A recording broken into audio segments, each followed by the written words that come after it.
Join Doctors Savanah Craig and Ronnetta Sartor as we navigate life beyond graduation.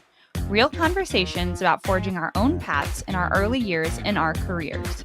There's a reason it's called practicing dentistry. All right, welcome back to another episode of Beyond Graduation. I am Savanah Craig, and with me as always is Ronnetta Sartor.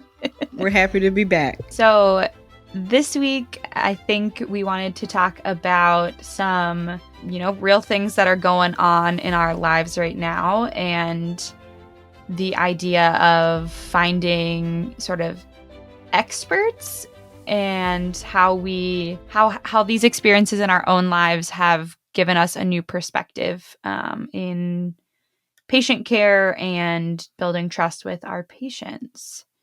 So, Ronnetta, do you want to share a little bit about what's been going on in your life? Sure. So, we've kind of talked about my back injury that I've had and how it's been a journey to get into a place where on a daily basis I'm comfortable and able to do what I need to do for myself and for my patients.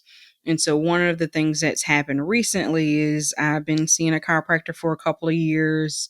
Initially, things were going great and then not so great. And so for the past sort of year, I've been advocating for myself and saying, hey, this isn't right. Like something feels wrong. And recently, I decided to get a second opinion, reach out to another chiropractor, and I have been told something completely different than what the previous well, not completely different. So diagnosis pretty much is the same, but analysis of what's going on and approach to correcting it is different. Mm-hmm. And so it kind of puts you in a space where it's like, who do you trust, right? And I think I have probably experienced what a lot of our patients have experienced, where they go to the dentist down the road and they tell them one thing, and then they come in our office and we may tell them something a little bit different. And so from that perspective, I've experienced the highs and lows that I've seen a lot of our patients go through. And it's one of those things where I feel confident that I made the right decision to find a new chiropractor. The only thing I wish I had done is get the second opinion sooner. Yeah. Um, what I guess what prompted you to get that second opinion? Was it a gut feeling? Was it not having progress? What did that sort of look like? So I think it was all of the above. So part of it is, and they always say that doctors make the worst patients, right? So, Absolutely. I would go to my appointments and I'd be like, I think we should get a radiograph. I think we need to get a radiograph to see what you're adjusting and see if the adjustments you've been doing have worked. Yeah. And so for me, it's like, okay, if I ask for that and then it keeps being obstacles to making that happen, Yeah. then I need to go someplace else where I can have what I need and get the treatment that I need. One of the things that was happening is that I would get adjusted, and instead of having relief, I would have more pain. And so my thought process was, well, darn, should I just stop getting adjustments? Because I feel a lot better when I don't go, Yeah. And when that starts to happen, you have to start thinking, okay, this isn't working for me anymore. And it's best that I figure out a way to move forward. And there's nothing against the previous chiropractor. It's okay, it's not working for me. And the same thing with our patients, right? It may be a time or season in their lives where we're the end all be all, and it might be a period where they need someone more specialized to do something that maybe we're not equipped to do. Yeah. So it's been very eye opening, and I think I definitely can empathize with our patients a whole lot more. Yeah. I think it always sounds so hokey, but going back to that trust your gut thing, and also for patients who may or may not be probably not listening to us, but um, there's a difference between asking for something, like you said, a radiograph, and being explained why, or why that may or may not be the best treatment, versus being sort of written off. And so I don't, not that every dentist, not that I'm the right dentist for every patient, and you're welcome to always seek a second opinion, but sometimes we might not be in alignment and there's a reason for it, but I'm would like to think I'm going to be the type of dentist who would explain to you why that is. You know what I mean? Right. So, like, for me, it's not a good enough explanation to say, well, that's just the way your back is. Yeah. No, I need more. You Yeah. got to tell me Yeah. more Yeah. because I know enough Right. Right. to know when you're BSing me pretty much. Right. Like, Mm-hmm. so that's what's been going on in my world. It's been a process. But I think that the new chiropractor and I are on a good trajectory, and I'm excited for what the future holds. So we'll keep you posted on that. Yeah. So what's new in your world, Savannah? Apparently home ownership or the potential for home ownership. Um, so we're dentists. We're not trained in like business and all of that nonsense. So been trying to figure out um in the potential talks of ownership and different things that looks like potentially in the future. How do mortgages and house payments and all of those things sort of factor into that as well? And it's harder to get that answer than you might think. Everybody has sort of a different opinion, it seems, on should a dentist buy the practice before getting a house, and practice loans versus mortgages, and all of debt to income ratios, and all of these things that I don't totally understand. And so I've been really trying to talk with a variety of people and get different opinions and try to fully understand the implications of various decisions and how that might affect my self-determined future, but also current happiness and those sorts of things, and the happiness of my husband who wants a workshop or a garage. So that has been a lot of adulting, and it can be very stressful when you don't fully understand these processes and what banks are looking at and what is quote good debt versus bad debt. And it's been super overwhelming. And I just, like, in my relationship dynamics, I'm the one to like make those phone calls and try to figure that stuff out. And I do feel like, because I'm the one sort of complicating our financial picture, I feel like I have to take the ownership in some of those things. And my husband's so just like laid back that he's like, well, whatever, it's fine, we'll figure it out. And I'm like, Adam, like, focus. So that has been it's just challenging when you don't, like you said, I can empathize with the patients because I am not the expert in any of these areas. I don't understand bank loans. I don't understand mortgages on a very deep level, and what things change. And you got to send all of your bank statements. And I'm like, all of these things are like fluid, right? Like Mm-hmm. money comes in, money goes out. And we were laughing trying to find all of your friggin' accounts and logins.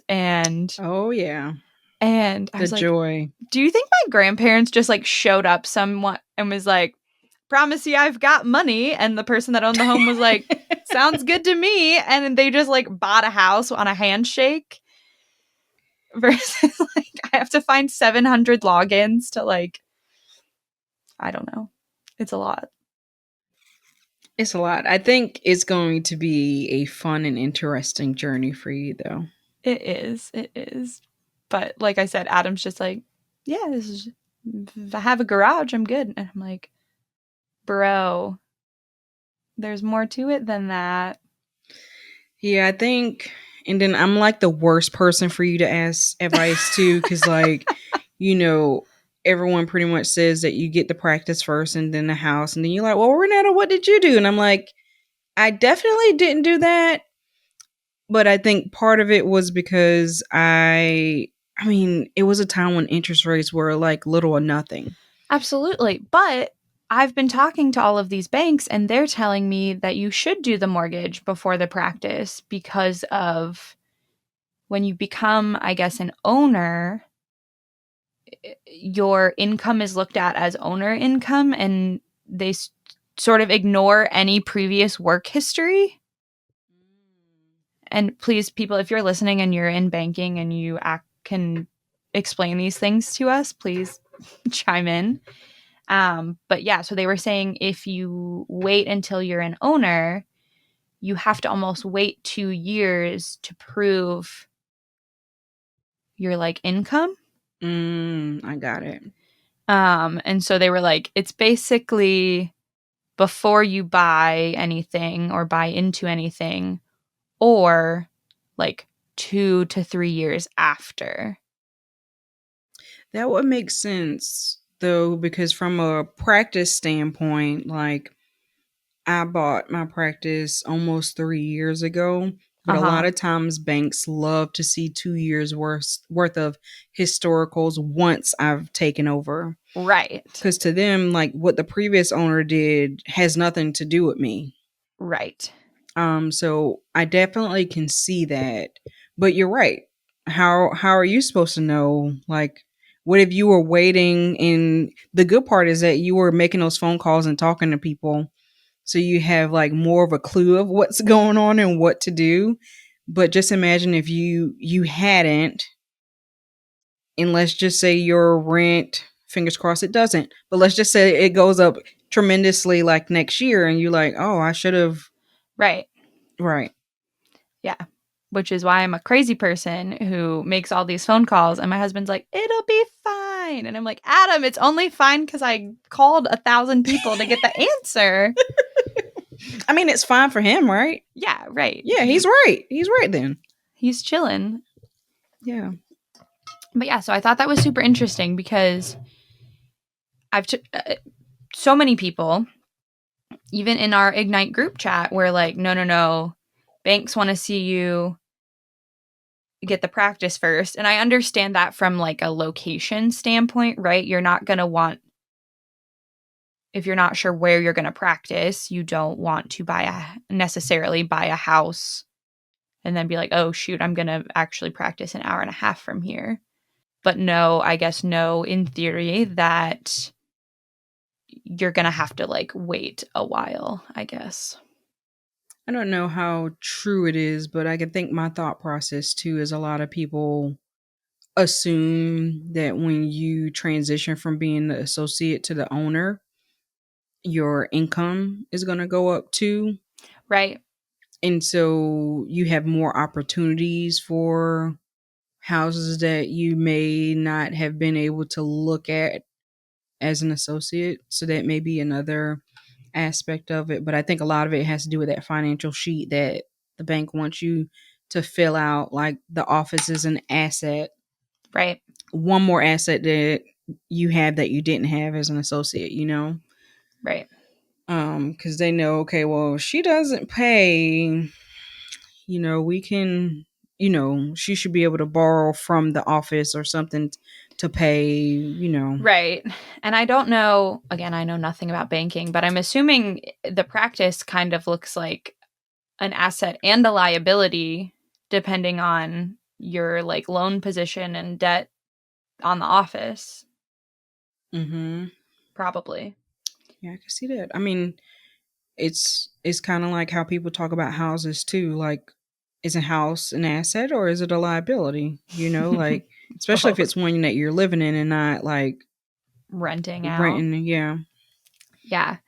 So adulting is hard. And who do you trust? How do you Who how do you know yeah, who to trust? exactly. Especially when it's oh how the tables have turned on we are now not the experts.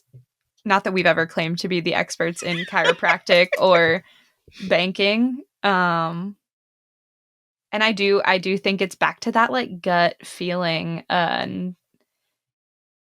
of just who feels like the right fit for you. I think the other thing I've been talking a lot about with friends is the idea of like failing fast, and like that sounds bad because these are big decisions and your back is important and these things, but I think when you feel that gut reaction that you need to make a decision or call someone to get the information, just do it. And don't, if you feel you need to get a second opinion, do it. If you feel like you need to call somebody else and get another idea of the lay of the land, do it, and try to capture as much information as you can before you make an irreversible decision. Mm-hmm. Does that make sense? That was a long way to get there. No, it makes a ton of sense. I think that was a perfect way to sum up what we're saying. Because you're like, we're not experts and we don't pretend to be. And then I thought about it. You know what? I am an expert of my body. I've lived here all of the years. Ooh, I like that. All of the years for as long as I can remember. Yeah, the whole time. Yeah, I've been in this body. So, like, when it's not doing what it should do, even if I don't know what's wrong, I know what's not right, you know? Oh, who do you trust? You trust yourself. Yeah. First and foremost, you know what's best for you. Yeah, because you mentioned trusting your gut. Nobody knows that gut feeling, that intuition, that thing that's telling you halt or press forward. Nobody knows that more than you do. And I think the longer I talked about being an expert in my body because I've lived here, but the longer we live in these bodies, I think that our gut, we learn to trust it a whole lot more. So that's really good. We answered our question this time. Who do you trust? That you never trust happens. You, right? Yeah. All right. We need to save this one for the books. Like we actually answered the question. Yes. It wasn't rhetorical. Yes. We gotta end it there because we've had an epiphany and that's as good as we're gonna do, people. So until next time. But before we leave, we would love to know what's going on in your life. Have you had these situations that have occurred where you don't know who to trust? Who's telling you the truth? One of my friends, she's so funny. She said it best. She said, you know, when you get those 2 letters before your name, that DR, it's almost like you're walking around with a $sign on your forehead. And it can make it really difficult, especially if you don't have the right people that's guiding you and directing you, or the right community of people to, you know, once you get a piece of information, going and checking to make sure you know that it's on par with what you believe. But in addition to that, trusting yourself to know that, you know, there are no wrong decisions. It's just, you know, picking the one that's best for you at that time. And so let us know what's going on in your world as it pertains to who do you trust. And if there's anything, if you are someone that knows about mortgages and banking, reach out to Savanah. If we've somehow found our way to chiropractor Instagram, reach out.